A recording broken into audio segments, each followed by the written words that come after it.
Well, we're back, and we're going to jump right in with your email questions that you have wonderfully got logged on to CBN.com and sent them to Pat. So we're going to start with Gina, who writes in and says, breast cancer has been a growing issue among women. I'm still fairly young, but I want to do what I can now to help keep from getting breast cancer later. What can I do to help cut down the risk? Well, you can't necessarily cut down your ancestors, but you need to be aware of predisposition in your family to breast cancer, which means that you start screening early. You can do self-examination. If you see any lumps in your breast, you could, see a doctor about it.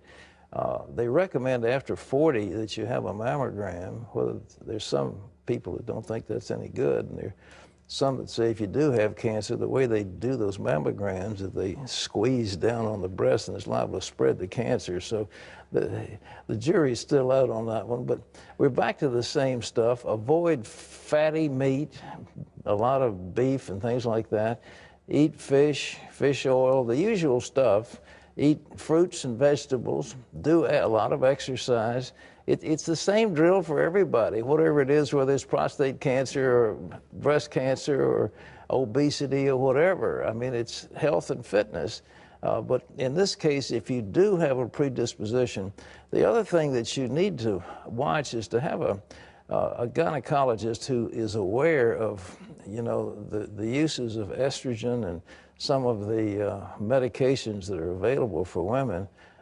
You need to have somebody that knows what's going on so that he'll test for the necessary things. And a lot of MDs don't know about all that, so you sometimes need to have somebody who is a specialist in those substances which can affect the growth of tumors and so forth.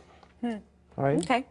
Okay, summertime's right around the corner, and you're kind of a southern guy. Yeah. So did you drink sun tea, growing up a little bit? I didn't. We didn't do that sun tea stuff. We boiled water and put it in a pitcher and stuck the tea bags in. People are saying, they say if you leave the stuff sitting around out there, it's a natural culture for bacteria. So it sounds nice, but you've got water warming under the sun, and if there are little bugs in there, they'll proliferate like crazy. Well, hey, listen, you just jumped into the question before I even asked it, because that was the question. That's the question. Yeah, I'll do it really, really quick. This is what she says. She says, Pat, I remember hot summers with my mom putting a picture of tea out on the porch in the sunlight to make sun tea. Someone told me that sun tea can actually be a breeding ground for bacteria. Was Mom poisoning me all these years? All these years, you nasty mother. She didn't know any better. And it looked like fun. Are you dogging the moms today? Yeah, no, it's Mother's Day we've had. Now we can be mean to them. No, Mom didn't know any better. Okay, well, there he goes. Speaking of Mother's Day, I got a cute little story. You want to hear it? Okay, all right. please. So I've got a 5-year-old son. Yeah. So Sunday was Mother's Day, and he's sitting next to me on the couch, and he's like, Happy Mother's Day. I'm like, oh, that's sweet. So as we're watching television, he's eating pretzels. So I'm not really paying attention. He takes his little stick pretzels, and he hands them to me.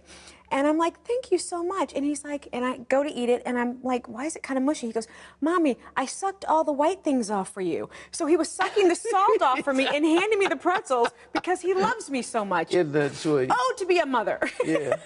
Next time, go to the spigot and wash it off in warm water. I was like, oh, yuck. Anyway, that was my cute little Mother's Day story. I love him. Chad writes in and says, I've had hypothyroidism. I hope I said that right. Did I?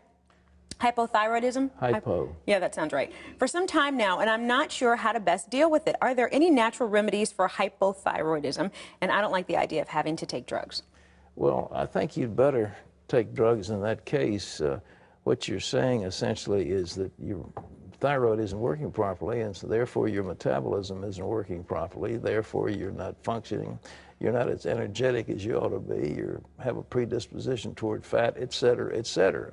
So there are some fairly benign medicines that you take for thyroid conditions, and they certainly don't hurt you.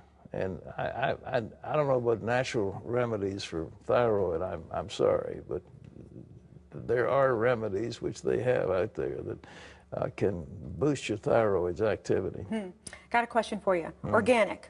To go organic or not to go organic? When you go grocery shopping, well, first of all, do you even go grocery shopping? Of course I do. Okay. Not as often as I have in the past, but nevertheless, most schools, most stores don't have organic, and if they do, they charge you a fortune for it. But I think organic is good. It means that they're not filled with pesticides, and they weren't grown with real hot fertilizer, etc.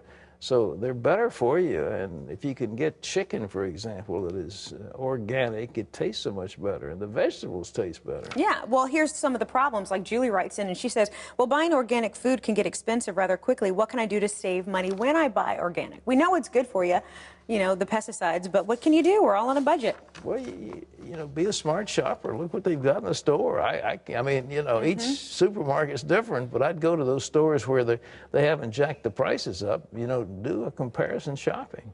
All right? Exactly. I think frozen foods are really good too, because I think, you know, rather than normal preservatives, they take it and freeze them, and they're cheaper. They don't do too much frozen organics. I'm not aware of any frozen organics. But all right, go ahead. Okay, anyway, Brad writes in and says, Pat, how many hours of sleep should a teenager have? I thought I heard once that they need more sleep than most adults. They sure do, and they sleep like crazy, and they want to sleep till, you wonder what's wrong with them. They sleep till 11, 12 in the morning. Well, what's the matter with those kids? Well, they need sleep, and they need a lot of food. I mean, they're growing, and they need that rest, but 8 hours is a minimum, and they should get 8 or 10. So they sit up late using computers, and then they're dragged out during the day.